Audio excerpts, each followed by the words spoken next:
Assalamualaikum warahmatullahi wabarakatuh.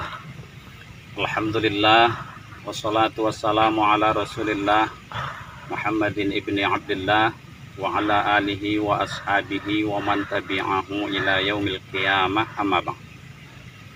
Saudara-saudara sekalian yang dimuliakan Allah, suatu ketika seorang ibu yang sudah tua mendatangi rumah anaknya yang hidupnya sudah agak mapan. Ketika itu dia datang disambut oleh anaknya dengan sambutan yang sangat baik sekali. Setelah itu ibunya berkata, "Nak, tolong pinjami aku uang 100.000 rupiah. Mama ingin beli beras, kebetulan beras sudah habis. Nanti kalau mama sudah punya uang, mama ganti uang ini." Si anak berkata, "Oh iyalah mak, tunggu saya tanya menantu mama." Seolah-olah dia tidak berani memberikan uang kepada ibunya tanpa sepengetahuan istrinya. Dia pun masuk ke dalam kamarnya. Kemudian dia melihat masih terletak kotak dari susu anaknya yang barusan habis. Label harga dari susu itu masih ada. Dilihat tertulis 50.000 rupiah. Pada saat itu dia berpikir sejenak. Melihat kotak yang berlabel 50.000 rupiah dihabiskan anaknya dalam waktu sehari semalam.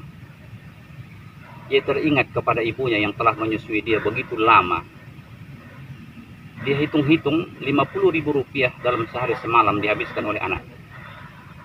Kemudian dalam 10 hari berarti uang susu anaknya habis sebanyak 500.000 rupiah. Berarti 1 bulan 30 hari menghabiskan uang lebih kurang 1.500.000 rupiah. Terus dia hitung lagi. Berarti dalam setahun dia menghabiskan 18 juta rupiah. Dia menghabiskan 18 juta rupiah untuk susu anaknya saja. Sementara anak ini disusukan selama 2 tahun. Berarti menelan biaya lebih kurang 36 juta rupiah. Saat itu dia tersadar bahwa selama ini dia sudah kurang perhatian kepada ibunya. Ibunya yang telah memberikan dia air susu ASI yang murni, bergizi sangat tinggi, steril, diminumkan kepadanya tanpa ada perhitungan sedikit pun. Sedangkan susu yang biasa dia beli sudah habis 36 juta rupiah untuk anaknya 2 tahun. Berarti dia sudah meminum susu yang harganya lebih mahal daripada itu dari ibunya sendiri. Terpikir dalam hatinya, kalau ibuku telah menyusukanku dengan sukarela tanpa meminta balas sedikit pun sampai saat ini, berarti harganya lebih dari 36 juta rupiah. Masa 100.000 saja dia harus mengutang dan aku harus meminta izin kepada istriku. Sungguh sangat luar biasa, aku tidak memperhatikan ibuku selama ini. Akhirnya dia pun keluar. Dia tarik uang dari kantongnya. Banyaknya lebih kurang 3 juta rupiah. Dia datangi ibunya. Kemudian dia salam, dia peluk ibunya.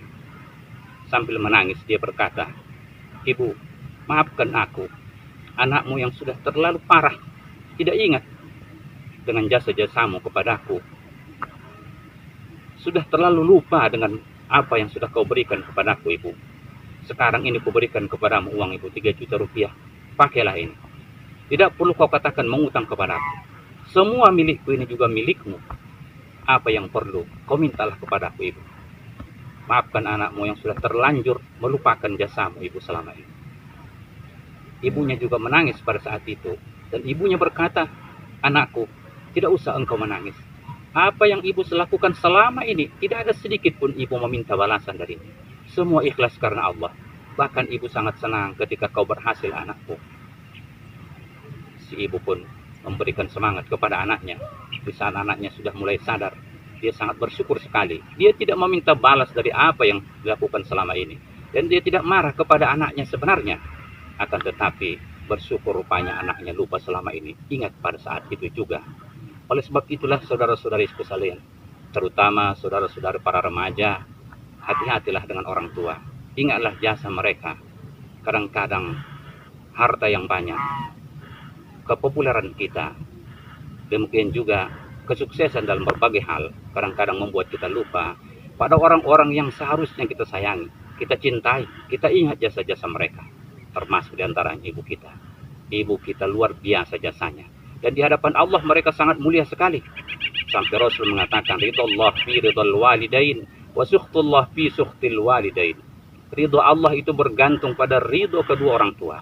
Dan murka Allah itu bergantung pada murka kedua orang tua. Di saat orang tua kita ridho, sayang kepada kita, pada saat itu sebenarnya Allah juga sayang kepada kita.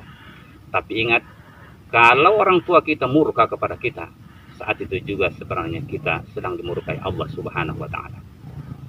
Dalam satu hadis Nabi SAW didatangi oleh seorang laki-laki. Beliau mengatakan, ya Rasulullah, inni aznabtu dzanban aziman fahal li min taubatin. Ya Rasulullah, aku telah terlanjur melakukan dosa yang besar. Apakah masih mungkin aku bertaubat ya Rasul? Rasul berkata, fahal laka min ummin? Apakah ibu masih ada? Orang itu mengatakan, la, tidak ada lagi ya Rasul. Rasul mengatakan, fahal laka min khalatin? Apakah masih ada saudari dari ibumu, kakak atau adiknya? Orang itu mengatakan, na'am, ada ya Rasul. Rasul mengatakan, fabirriha, berbaktilah engkau kepadanya. Lihatlah betapa mulianya orang tua itu. Lihatlah betapa mulianya ibu itu. Ketika kita sudah terlanjur melakukan dosa besar itu bisa dilebur dengan berbakti kepada ibu. Di saat ibu sudah tidak ada, Allah memberikan kesempatan untuk kita melebur dosa dengan berbakti kepada adik atau kakak kandungnya. Mudah-mudahan bermanfaat. Wassalamualaikum warahmatullahi wabarakatuh.